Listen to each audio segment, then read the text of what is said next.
بسم الله الرحمن الرحیم. السلام علیکم. امید لرم چې روغ جوړ او خوشحال وئ.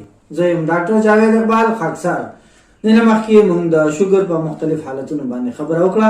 نن چې د شوګر په کوم قسم باندې خبره کوو نو هغه ته ټایپ 1 شوګر وایي. یعنی ټایپ 1 شوګر څه ته وایي، د دې علامات څه دي، د دې وجوهات څه دي، د باندې نن خبره کوو. ټایپ 1 شوګر څه ته چې نو عمر ډایبټیز یا په انسولین باندې منحصر یعنی انسولین ډیپندنٹ آی ډی ډی شوګر هم ویل شي. په دې شوګر کې لبلبا یعنی پنکریاس انسولین یا بالکل نه جوړوي یا ډیر زیات کم جوړوي. دا شوګر عموما په بچپن کې کیږي خو اکثر په بالغ خلکو کې هم کېدی شي.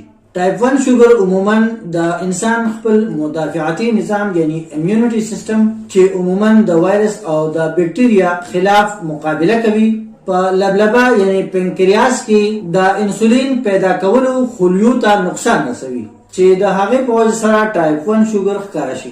د دې نه علاوه جینیاتي عوامل، وایرس او نور ماحولیاتي عوامل د ټایپ 1 شوګر سبب جوړېدي شي. عموما د ټایپ 1 شوګر علامات اچانک ښکار کېدي شي، لکه د معمول نه زیاته تنده لګېدل، د معمول نه زیاتې تشې متیازې راتلل، او هغه ماشومان چې مخکې یې په کټ کې متیازې نه کولې او اوس په کټ کې متیازې کوي.